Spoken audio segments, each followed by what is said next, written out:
오늘은 교회를 새롭게라는 주제로 6번째 말씀, 우리 안디옥 교회에 대해서 함께 살펴보고자 합니다. 우리나라에 세워진 교회들 중에는 피난민 교회라고 일컬어지는 그런 교회들이 있습니다. 우리가 전쟁을 치르면서 북쪽에 있는 성도들이 많이 내려와서 교회를 세우게 되는데, 그 대표적인 교회가 서울의 영락교회, 전국에 있는 영락교회고, 또 더 지방에 가면 창신교회랑 또 부산의 영도교회, 이런 교회들이 대표적인 피난민 교회다라고 할 수 있을 겁니다. 당시 대부분의 교인들은 전쟁으로 인해 고향을 떠나와야만 했고, 또 공산당의 어떤 신앙의 박해로 인하여서 떠날 수밖에 없는 그런 사람들이 모였던 교회입니다. 이렇게 피난민 교회들은 또 생사를 넘나드는 이 전쟁 속에서도, 삶의 터전을 제대로 일구지 못한 상황에서도 그들이 신앙을 지켜나가기 위해 이 교회를 세웠습니다.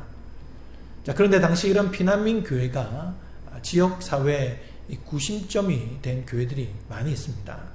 서민들의 위로가 되고, 또 그들에게 교육의 장이 되고, 또 정보를 제공하며 소통의 장이 되면서 이 지역사회에 건강하게 자리매김한 교회가 되었습니다. 그런데 우리가 그때 상황을 생각하고 한번 입장을 바꾸어 보면, 내일 당장 혹은 오늘 폭격이 떨어져서 우리가 전쟁의 피해를 입을지도 모르는 그런 긴박한 삶을 살아가는 사람들이 자기들 집보다 하나님의 집, 교회를 먼저 짓고 신앙 공동체를 형성하며 또 복음을 전했다라는 것은 사실은 거의 기적에 가까운 일이 아닐까라고 생각합니다. 그런데 오늘 본문에서 우리가 읽었던 이 안디옥 교회가 어찌 보면 피난민 교회가 아니겠습니까? 그들의 삶의 터전, 고향을 떠나서 먼 이국 땅에서 살아야만 하는, 그러나 그곳에서 교회를 짓고 신앙생활했다라는 것은 곧 안디옥 교회가 피난민 교회다라고 할 수 있습니다. 알다시피 예루살렘은 강림으로 인하여서 정말 이제껏 경험하지 못한 놀라운 하나님의 은혜를, 성령의 은혜를 체험한 사람들이, 정말 세상 사람들이 보기에도 너무나 아름다운 신앙생활, 모든 이들에게 나누어주고 구제하고 성장해가는 그런 모습이 예루살렘 교회에 있었습니다. 그런데 그 큰 부흥의 가장 위기가 바로 스데반의 죽음이었습니다. 스데반의 죽음이라는 것은 예수 믿는 사람들이 이제는 밝은 대낮에도 복음을 전하다가 돌에 맞아 죽을 수 있다라는 것을 스데반의 죽음을 통해서 보여진 거잖아요. 그러니까 예루살렘에서 신앙생활하는 사람들이 저렇게 스데반이 복음을 전하다가 피를 흘리며 죽게 되니까 대부분의 사람들이 생명의 위협을 느끼게 된 겁니다. 그러니까 예루살렘에서 신앙생활을 하기가 어려워진 거죠. 그러니까 많은 사람들이 이제 예루살렘을 떠나 유대와 사마리아와 저기 먼 곳에 가서 살 수밖에 없는 그런 상황이 된 거죠. 그런데 그렇게 먼 이국 땅 이 터키에 가서 교회를 세우면서 그들이 신앙생활하게 됐는데, 이들도 참 놀랍게도 그곳에서 간지 얼마 되지 않았음에도 그들은 교회를 건강하게 성장시키고, 믿지 않는 사람들에게 저 사람들이 바로 그리스도인이 아니냐라는 그런 이름을 듣게 된 겁니다. 그러니까 안 믿는 사람들이 볼 때도 저 사람들은 자기들이 입으로 고백하고 자기들이 그를 따라간다라고 하는 그 사람, 바로 예수 그리스도를 쫓아가는 사람들이구나 라고 이름을 지어준 거예요. 그래서 그들이 그리스도인, 헬라어로 말하면 그때 당시에 크리스티아노이라고 이렇게 불렀던 겁니다. 영어에 I-A-N을 붙은 이안이라고 사람이라는 뜻인데, 크리스티아노이라고 불러서 바로 예수를 추종하는, 예수를 따라가는 사람이다라고 그들이 이름을 지어 주었다라는 겁니다. 그러니까 그 이방 사람들, 안디옥 사람들이 보기에도 저 사람들은 정말 그리스도를 쫓아가는 사람으로 보였던 거예요. 말만 내가 예수님을 믿는다라고 하는 것이 아니라 그들이 믿고 고백하고 있는 그 그리스도를 따르는 삶을 보면서 그 이방인들이 그리스도의 추종자, 지금으로 말하면 뭡니까? 예수쟁이들이라고 별명을 지어준 겁니다. 자, 그럼 여러분, 도대체 그 안디옥 교회 사람들은 어떤 삶을 살았기에 그 이방인들에게 최초로 예수쟁이, 그리스도인이다라는 그런 별명을 얻게 되었을까요? 오늘 우리가 말씀을 통하여서 그 근거를 한번 살펴보면서 우리도 하나님과 사람들 앞에 정말 예수쟁이라는 참된 그리스도인이라는 그런 별명을 다시 얻게 되는 그런 결단을 하는 시간 되기를 소망합니다. 자, 첫 번째로 이 안디옥 교인들이 어떻게 그리스도인이라 불릴 수 있었느냐?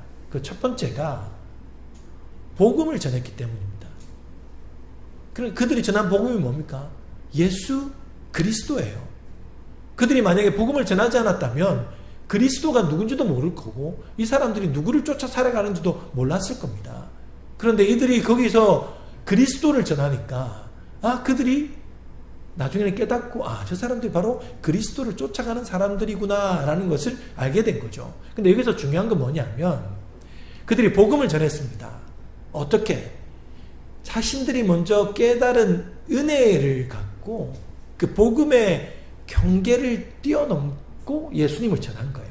그러니까 자신의 삶의 어떤 틀을 완전히 깨부수고 복음을 전한 겁니다. 자, 왜 그러냐면 당시에는 유대 그리스도인, 유대인들이 그리스도인이 된 사람이 대부분이었잖아요. 예루살렘이니까. 자, 그들은 유대인 외에는 구원을 받을 수 없다라고 생각하고 유대인 이외에 접촉하는 것은 뭡니까? 부정하다라고 생각했습니다. 그런 가운데 이방인들에게 복음을 전한다? 있을 수 없는 일이죠. 자, 오늘 19절을 한번 보십시오. 19절을 보면 그때 이제 스데반의 일로 일어난 환란으로 말미암아 흩어진 자들이 베니게와 구브로와 안디옥까지 이르러 저기 이제 터키까지 간 겁니다. 근데 어떻게 합니까? 유대인에게만 복음을 전한 거예요. 유대인에게만 말씀을 전한 겁니다. 여전히 자기들은 유대인만 구원받는 줄 생각했으니까 다른 사람에게 복음을 전할 이유가 없는 거예요. 자, 근데 20절에 보니까 그 중에 구브로와 구레네 몇 사람이 안디옥에 이르러 헬라인에게도 말하여, 이방인들 당시에 로마 사람들에게도 말하여 주 예수를 전파하였다라는 겁니다. 이것은 사실 초기 기독교에 있어서 역사적인 놀라운 사건 중에 하나입니다. 아까도 말씀드린 것처럼 자신들의 신앙의 틀을 완전히 깨웠기 때문이죠. 그래서 당시에도 보면 베드로도 로마 백부장, 이방인이죠. 고넬료를 만나는 것 자체를 얼마나 조심했는지 모릅니다. 자, 10장 28절에 보면 이르되 유대인으로서 이방인과 교제하며 가까이 하는 것이 위법인 줄을 너희도 알거니와. 지금 베드로가 지금 고넬료를 만나는데 고넬료 이방인을 만나는 것은 위법이야, 부정한 일이야 라고 다 그렇게 생각하고 있었다는 겁니다. 그런데 하나님께서 내게 지시하사 아무도 속되다 하거나 깨끗하지 않다 하지 말라 하시기로 내가 고넬료를 만난다는 거예요. 하나님이 부정하지 않다 하는데 내가 부정하다 할 수 없지 않느냐. 그러니까 나도 이방인 고넬료를 만난다는 겁니다. 이게 왜 중요하냐? 베드로가 예루살렘 초대교회 지도자입니다. 그죠? 교회가 처음 생겼을 때 모든 교인들이 대부분 이방인들과의 접촉은 금하고 부정한 것이다 생각하고 그들에게 복음을 전할 필요가 없다라고 생각했는데 리더인 베드로가 하나님께서 보여주신 환상으로 말미암아 이방 사람을 만났다라는 겁니다.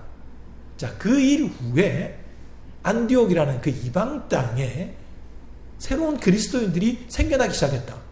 그냥 생겨납니까? 복음을 전했기 때문에 그 이방인들이 그리스도인이 되었다는 겁니다. 그러니까 예루살렘에 있는 사람들이 깜짝 놀란 거예요. 정말 이런 일이 일어날 수 있는가?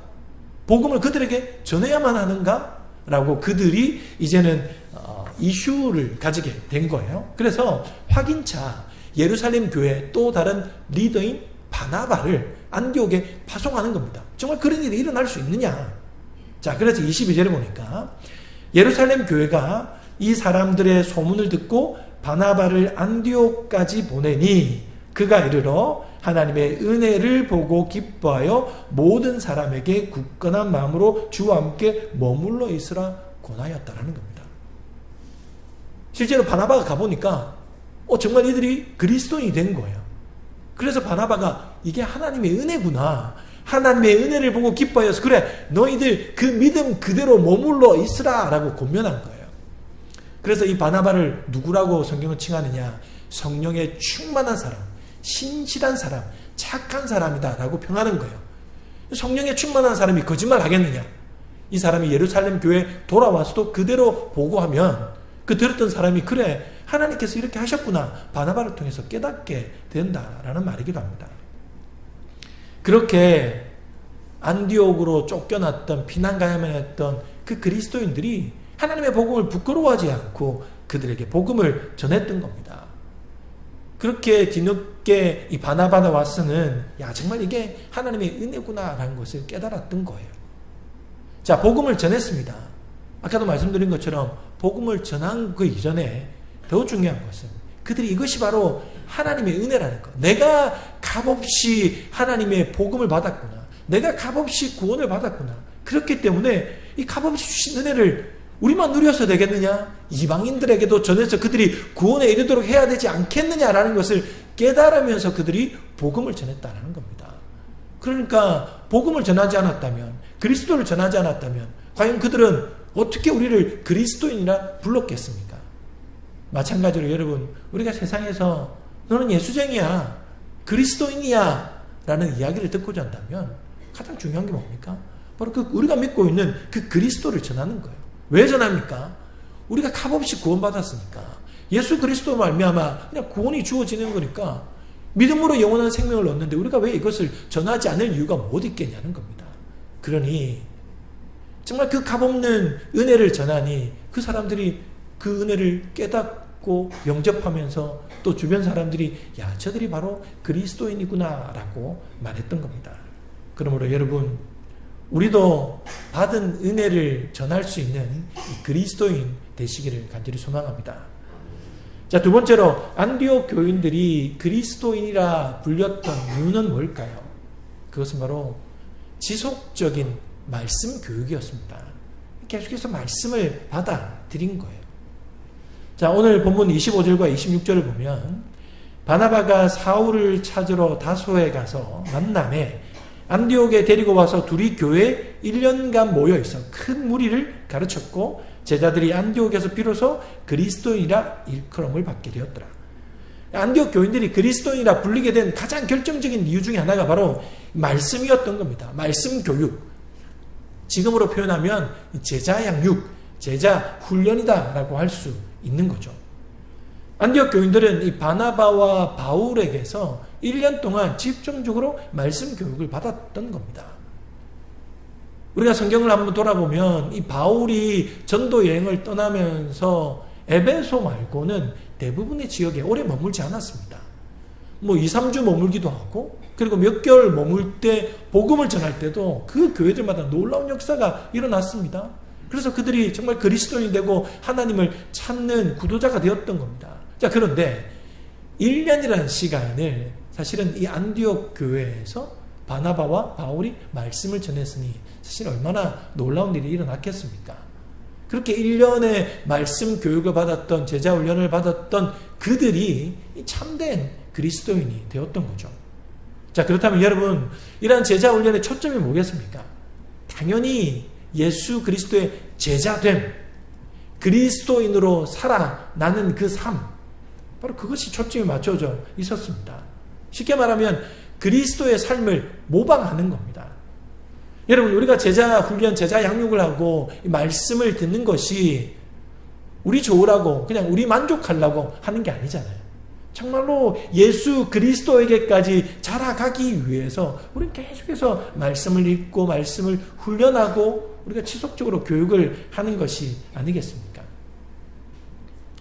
중세 독일의 유명한 영성학자이자 수도사인 그 토마스 아켄피스가 지었던 그리스도를 본받아라는 그 책에 보면 그리스도를 본받는 게 뭐냐? 쉽게 말하면 모방이다라는 거예요. 그리스도를 모방하는 거다. 그리스도처럼 생각하려 하고 그리스도처럼 섬기려 하고 그리스도처럼 말하려 하는 그것이 바로 그리스도를 본받는 삶이다. 그리스도를 모방하는 것이 곧 본받는 것이다 라고 말했습니다. 그래서 사도 바울도 보면 고린도전서 11장에 내가 그리스도를 본받는 자 된 것 같이 너희도 나를 본받는 자 되라. 쉽게 말하면 내가 예수 그리스도의 삶을 모방하는 것처럼 너희도 내 삶을 모방해. 그러면 우리는 예수 그리스도에까지 자라갈 거야. 우리의 삶이 언젠가는 예수 그리스도처럼 바뀌어져 있을 거야 라고 말하고 있는 겁니다. 경건훈련이 왜 필요합니까? 우리가 하루아침에 경건에 이를 수 없습니다. 지속적으로 말씀을 배우고 훈련하면서 그런 연습을 통해서 경건에 이르게 되는 겁니다. 그래서 바울도 디모데전서에 보면 망령되고 허탄한 신화를 버리고 경건에 이르도록 네 자신을 연단하라. 계속해서 훈련하라. 연습하라 라는 겁니다. 그러다 보면 우리가 경건에 이르게 될 것이다 라고 말하는 거죠. 지속적으로 예수 그리스도를 흉내내라 라는 겁니다. 그렇게 살았던 안디옥 교인들을 통해서 세상 사람들은 예수님의 냄새를 맡았던 거예요. 아, 저게 바로 예수님이구나. 아, 저게 바로 예수 그리스도를 따르는 삶이구나. 깨달은 거예요. 여러분 놀랍지 않습니까? 사실 그 불과 제자훈련 1년 받고 사람이 이렇게 바뀌어질 수 있다는 것은 은혜가 아니고 저는 설명할 수 없지 않습니까? 왜냐하면 여러분도 그렇겠지만 저도 참 늘 고민 중에 하나가 어떻게 우리가 수십 년간 교회를 다녔음에도 아직까지도 우리의 삶이 바뀌지 않고 혹은 우리의 삶에서 예수님의 향기 한번 내지 못하는 그런 삶을 살아갈까? 혹은 정말 교회 나온 지 얼마 되지도 않았는데 이미 그는 그 마음속에 예수 그리스도를 충만히 영접하고 그의 삶에서 예수 그리스도의 향기가 드러나고 있는 그런 모습을 보면 정말 어떻게 이런 삶이 가능할까라고 우리가 고민하지 않습니까? 그런데 여러분 안디옥 교인들이 1년밖에 되지 않았지만 그들의 삶에서 진한 그리스도인 예수쟁이의 냄새가 났던 것은 바로 말씀이 있었기 때문입니다. 철저하게 말씀으로 훈련받고 말씀에 물들여졌기 때문에 그들의 삶에서 그리스도가 나오게 된 거죠. 하나님께서 에스겔에게 이런 말씀을 주셨습니다. 그가 내게 이르시되 인자야 너는 발견한 것을 먹으라. 너는 이 두루마리를 먹고 가서 이스라엘 족속에게 말하라 하시기로 내가 입을 벌리니 그가 그 두루마리를 내게 먹이시며 내게 이르시되 인자야 내가 내게 주는 이 두루마리를 내 배에 넣으며 내 창자에 채우라 하시기에 내가 먹으니 그것이 내 입에 달기가 꿀 같더라. 두루마리가 뭡니까? 하나님의 말씀이었습니다. 하나님이 에스겔에게 이 말씀을 먹어. 그래서 말씀을 먹었더니 그 말씀이 내 배에서 꿀같이 달았다라는 겁니다. 근데 이게 에스겔에게만 주어질 은혜입니까? 아닙니다. 말씀을 사모하고 입을 크게 벌리고 그 말씀을 먹는 자, 그 말씀을 곱씹고 다시 되새기는 자, 그 말씀이 우리의 삶에서 정말 꿀송이처럼 달고 단 열매로 드러나게 될 것이다 라는 말씀이 아니겠습니까? 지속적으로 말씀을 우리가 묵상하고 말씀 훈련을 받으면 어느새 우리의 삶에 달고 단 그런 열매가 드러나게 되는 거예요. 예수 그리스도의 향기가 드러나게 되는 겁니다. 그러므로 여러분 우리도 지속적으로 말씀을 읽고 그 말씀을 훈련함을 통하여서 우리의 삶에서 그런 달콤한 맛이 나는 그리스도인이 되기를 소망합니다. 그런 삶 중심에는 바로 이렇게 말씀이 있었다라는 것을 기억하고 날마다 말씀을 먹는 우리 그리스도인 되기를 소망합니다. 자, 마지막으로 우리 안디옥 교인들이 이 그리스도인이라 불릴 수 있었던 이유는 뭐냐 하면 행함이 있는 사람이었습니다. 그 행함은 뭐냐면 구제하는 교회였습니다. 형제의 아픔과 슬픔을 말로만이 아니라 실제로 도우고 위로했던 교회였던 거죠. 자, 29절에서 30절을 보면 제자들이 각각 그 힘대로 유대에 사는 형제들에게 부조를 보내기로 작정하고 이를 실행하여 바나바와 사울의 손으로 장로들에게 보내니라. 여기서 중요한 단어가 뭐냐면 안디옥 교인들이 작정하고 실행했다라는 겁니다. 이 글라우디오 황제 때 흉년이 있을 것이다 라는 것을 한 선지자를 통하여서 예언되었습니다. 자, 글라우디오 지금 바울이 존재하는 그때 당 어디에 온천에 로마가 지배하는 그곳에 흉년이 있을 것이다 라고 했습니다. 그러니까 예루살렘도 그렇고 또 안디옥 교회도 로마의 치하에 있었습니다. 그러면 그곳에 다 사실은 흉년이 들었다라는 겁니다. 그럼에도 불구하고 안디옥 교회는 예루살렘 교회, 우리의 모교회를 우리가 도와야 되지 않겠느냐. 우리가 모교회 예루살렘을 통하여서 복음을 듣게 되고 이렇게 하나님의 큰 은혜를 누렸는데 우리가 어려울 때 돕는 것이 너무나 당연한 것이 아니겠느냐라고 그들이 마음을 먹었던 겁니다. 근데 마음을 먹는다고 여러분 그것을 실행하는 게 쉽습니까? 쉽지 않습니다. 우리 삶이 그렇잖아요. 우리가 오늘 예배드리다가도 하나님께 은혜 받으면 하나님 내 이제 똑바로 살겠습니다.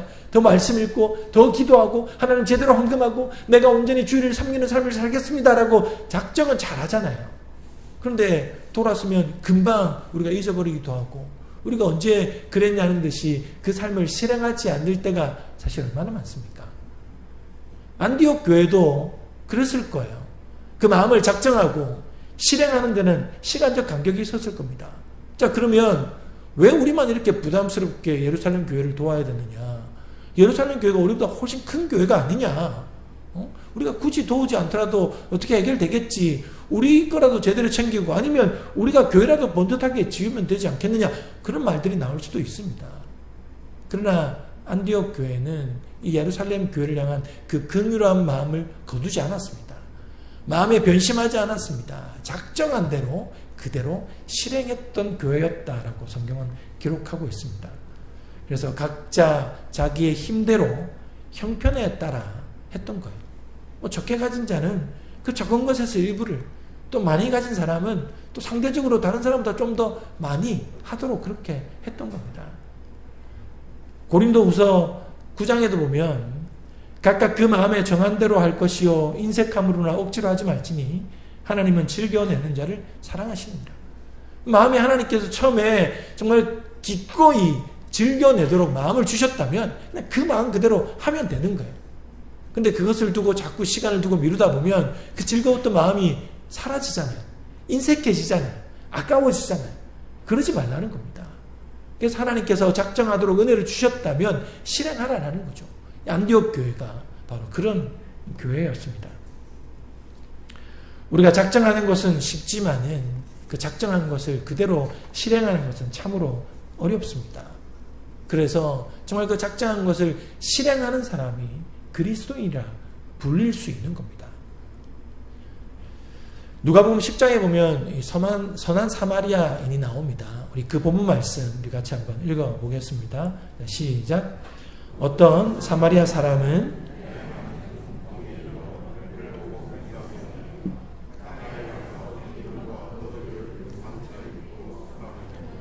자기 짐승에 태워 주막으로 데리고 가서 돌보아 주니라. 그 이튿날 그가 주막 주인에게 데나리온 2를 내어주며 이르되 이 사람을 돌보아 주라. 비용이 더 들면 내가 돌아올 때 갚으리라 하였으니. 자, 사마리아 사람은 여행하는 중에 이 강도 만난 사람을 보게 됩니다. 그런데 이 사마리아 사람은 그 아픈 가운데 처해 있는 그 사람을 그냥 지나치지 않고 그의 일정을 포기하고 그 사람을 주막에다 쉬게 하면서 돌보아 줍니다. 자, 그리고 35절에 보면 그 이튿날이라고 합니다. 그 다음 날에도 그는 계속해서 그를 돌보아 주었던 겁니다. 그리고 마지막까지 그 사람에 대한 보살핌을 마다하지 않습니다. 주인에게 데나리온 2를 내어주며 이르되 이 사람을 돌보아 주라. 비용이 더 들면 내가 돌아올 때 갚아 주리라. 무슨 말입니까? 나중에 내가 갚을게. 혹시 돈 더 들어가면 치료해 줘라. 우리가 제일 잘하는 말이 뭡니까? 우리 다음에 밥 한번 먹자. 얼마나 먹습니까? 실제로 통계상으로 90%가 안 먹는답니다. 나중에 갚아줄게. 네가 돌봐줘. 근데 그것을 작정하는 사람이 없는 거예요. 작정한 걸 실행하는 사람이 없는 겁니다. 근데 사마리아인은 그렇지 않았습니다. 돈이 더 들면 내가 나중에도 갚아줄 테니 돌봐줘라. 나중에 갚아주는 겁니다. 사마리아 사람은 처음에 불쌍히 여겼던 그 마음, 도와줘야 되겠다라고 먹었던 마음을 변심하지 않고 끝까지 실행한 사람이었습니다. 자, 이런 선한 사마리아에 대한 비유를 하시면서 예수님의 결론이 뭡니까? 가서 너도 이와 같이 하라라는 겁니다. 뭡니까? 너도 마음에 작정했으면 실행해. 행하는 삶을 살아가라고 예수님께서 말씀하셨던 겁니다. 여러분, 누가 진정한 이웃이냐, 누가 진정한 그리스도인이냐라고 했을 때 당시에 그리스도인이다라고 할 수 있는 제사장도 레위인도 아니었습니다. 이방인이라고 불렸던 사마리아 사람이 작정한 것을 실행함을 통하여서 참된 이웃, 참된 그리스도인의 삶을 살아갔던 겁니다. 여러분, 우리도 그러한 참된 그리스도인 되길 소망합니다. 누가 그리스도인입니까? 은혜의 복음을 알고 그 은혜의 복음, 그리스도를 전하는 사람입니다. 누가 그리스도인입니까? 지속적으로 말씀의 훈련을 받고 그 말씀에 달고 단 열매를 드러내는 사람이 그리스도인입니다. 누가 그리스도인입니까? 주님의 일을 작정하고 실행하는 사람이 바로 그리스도인입니다. 여러분, 우리 천전교회가 그런 그리스도인 되길 소망합니다. 그래서 이제는 우리 동네 사람들한테 저 예수쟁이라는 소리를 들었으면 참 좋겠습니다. 그래서 우리가 은혜의 복음을 전하고 말씀을 따라 살아감으로 하나님께 주신 마음을 작정하고 실행함으로 저와 여러분이 참된 예수쟁이 되는 은혜가 있기를 주님의 이름으로